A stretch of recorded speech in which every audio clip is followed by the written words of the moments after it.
نحمده ونصلي ونسلم على رسوله الكريم اما بعد فاعوذ باللہ من الشیطان الرجیم بسم اللہ الرحمن الرحیم۔ میرے معزز سامعین و ناظرین، السلام علیکم ورحمۃ اللہ وبرکاتہ۔ مسلسل درس قرآن آپ سماعت فرما رہے ہیں۔ حالات سن رہے ہیں آپ اہل کتاب کے، یہود و نصارہ کے۔ ان کا کام نبیوں پر اعتراض کرنا تھا اور اس کا جواب دینا اللہ تعالیٰ کی سنت ہے۔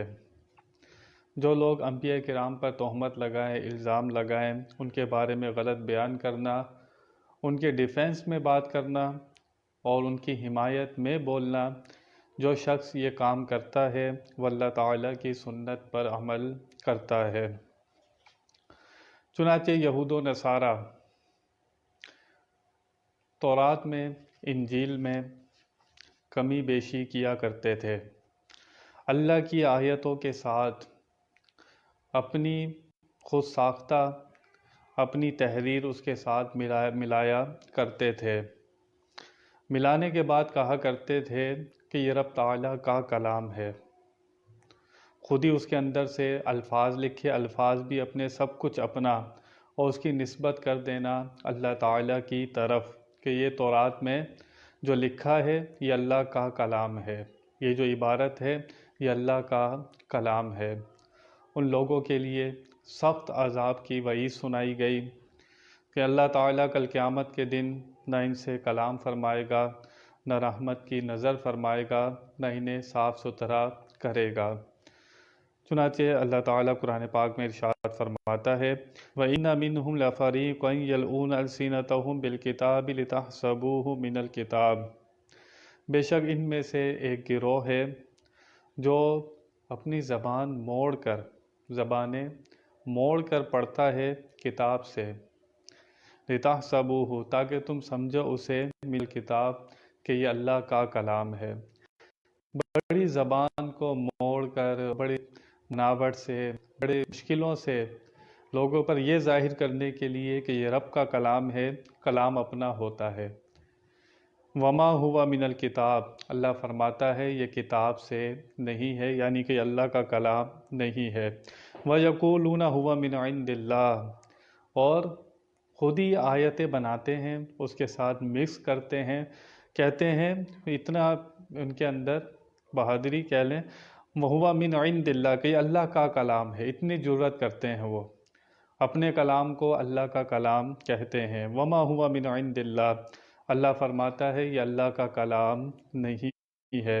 وَيَقُولُونَ عَلَى اللَّهِ الْكَذِبَ وَهُمْ يَعْلَمُونَ، اور اللہ پر جھوٹ باندھتے ہیں جان بوجھ کر، وہ جانتے ہیں کہ جتنا کام کر رہے ہیں، کتاب میں تحریف کر رہے ہیں، تورات اور انجیل میں، یہ سارا کام وہ جان بوجھ کر رہے ہیں اور اس کو نام دے رہے ہیں یہ اللہ کا کلام ہے۔ یہاں سے پتہ لگا کہ آج کے دور میں بھی ایسے لوگ ہوں گے کہ جو لوگ قرآن تو پڑھیں گے لیکن معنی صحیح نہیں کریں گے، ترجمہ صحیح نہیں کریں گے، اور ایسے لوگ ملتے ہیں۔ حضرت عبداللہ بن عمر، حضرت عمر فاروق کے بیٹے، آپ فرماتے ہیں کہ جو شخص بتوں کی اتری ہوئی آیتیں نبیوں اور ولیوں پر چسپاں کرتے ہیں وہ اس امت کے بدترین لوگ ہیں، وہ اس امت کے بدترین لوگ ہیں۔ آج کے دور میں یہی ہو رہا ہے، عام انسان کو پتہ نہیں ہوتا یہ کہاں ڈنڈی مار رہا ہے۔ آپ کہتے ہیں قرآن پڑھ رہا ہے، لیکن آپ کو شان نزول پتہ نہیں ہوتا عام انسان کو۔ وہ کیا کرتے ہیں، جتنی آیتیں بتوں کی مذمت میں اتری ہیں وہ ساری آیتیں چسپاں کر رہے ہوتے ہیں نبی اور ولی پر، عام لوگ اس کو جانتے نہیں ہوتے۔ یہاں سے لوگوں کو گمراہ کیا جا رہا ہے۔ خدا را آپ اگر اہل سنت و جماعت مسلک سے تعلق رکھتے ہیں تو کسی کی بات سننے سے پہلے جو آپ کے سچے علماء ہیں ان سے رابطہ کر لیا کریں۔ اور یہ میرا کہنا نہیں ہے، قرآن میں اللہ فرماتا ہے جو تم کچھ نہیں جانتے وہ جاننے والوں سے پوچھو۔ اگر تمہیں کسی بات کا علم نہیں ہے تو جاننے والوں سے پوچھو۔ اللہ نے یہ نہیں فرمایا کہ کسی بات کا تمہیں علم نہ ہو تو قرآن کھول کر بیٹھ جاؤ، حدیث کھول کر بیٹھ جاؤ۔ عام انسان یہ سب کچھ نہیں کر سکتا۔ جس نے اپنی زندگی دین کے لیے وقف کی ہو، راتوں کو پڑھتا رہا ہو، جس کے دل میں خوف خدا ہو، ایسے عالم سے آپ کو سوال کرنا چاہیے۔ عام انسان کو نہیں پتہ ہوتا، عام انسان سمجھتا ہے وہ قرآن پڑھ رہا ہے، کہاں ڈنڈی مار رہا ہے، کہاں آپ کو گمراہ کر رہا ہے، آپ کو نہیں پتہ۔ اور میرے آقا صلی اللہ تعالی علیہ وسلم نے پہلے ہی فرما دیا تھا کہ جو حدیث نہیں ہے، وہ کہتا ہے نبی کی حدیث ہے، وہ اپنا ٹھکانہ جہنم میں بناتا ہے، اور جو ترجمہ و تفسیر اپنی رائے سے کرتا ہے قرآن کا، وہ بھی اپنا ٹھکانہ دوزخ میں بناتا ہے۔ تو جو لوگ اس طرح کا کام کرتے ہیں، وہ لوگ اپنا ٹھکانہ دوزخ میں بناتے ہیں۔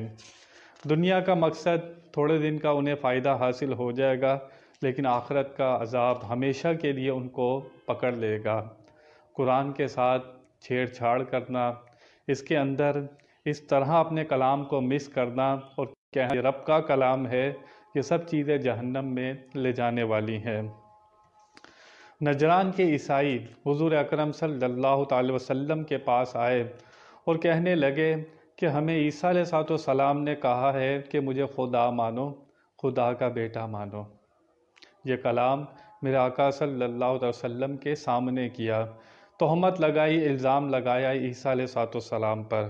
اللہ تعالیٰ کی طرف سے قرآن پاک کا نزول ہوا۔ اللہ فرماتا ہے ما کان لبشر، اور حق نہیں رکھتا کوئی بشر، ان یؤتیہ اللہ الکتاب والحکم والنبوہ، کہ اللہ اس کو کتاب دے، حکمت دے، نبوت دے۔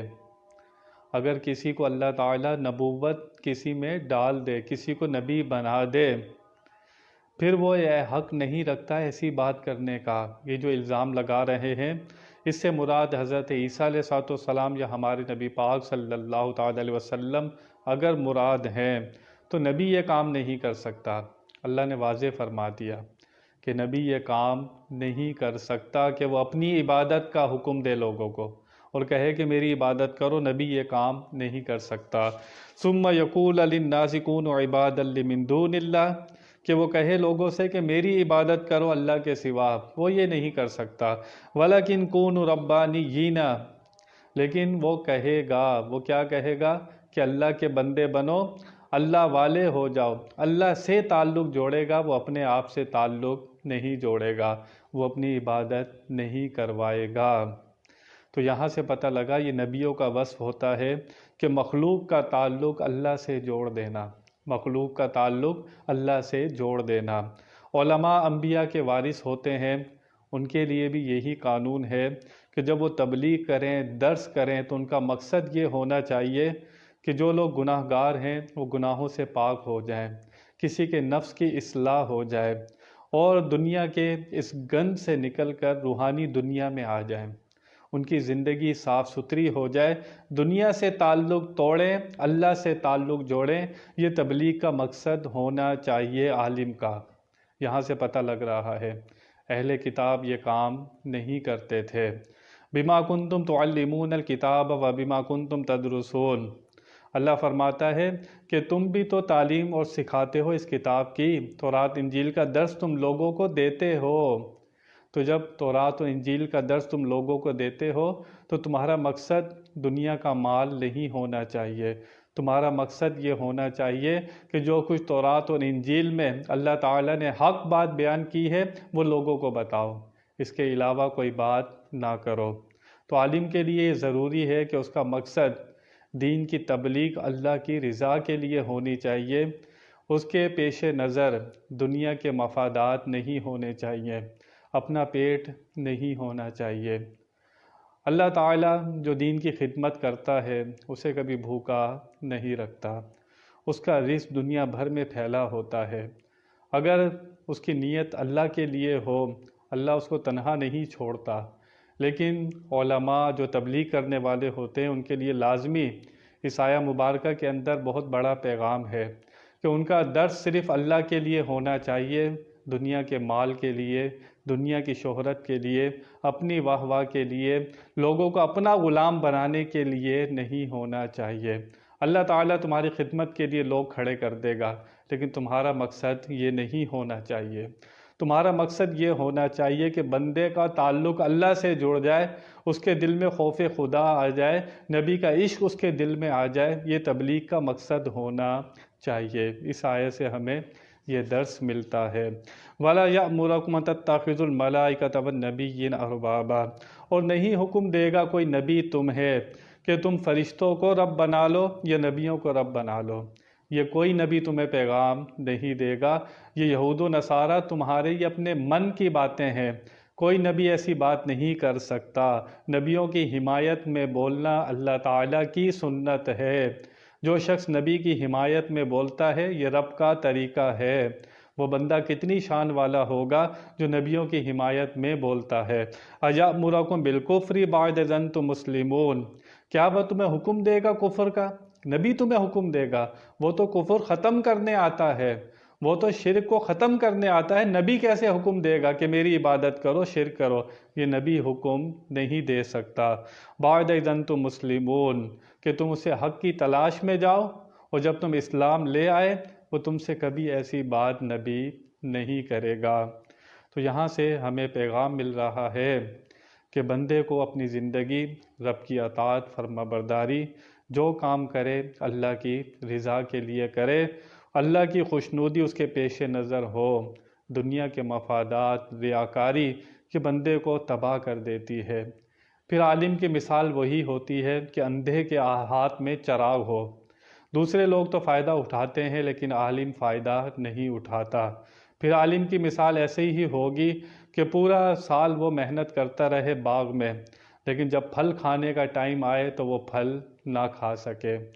تو اتنی محنت کرتا ہے بندہ، تو اگر اس کا مقصد اور نیت اچھی نہ ہو تو شیطان کا حال بہت برا ہوا تھا۔ اللہ تعالیٰ اپنی پناہ میں رکھے۔ بیان میں کوئی غلطی ہوئی اللہ کی بارگاہ میں توبہ کرتا ہوں۔ وآخر دعوانا ان الحمد للہ رب العالمین۔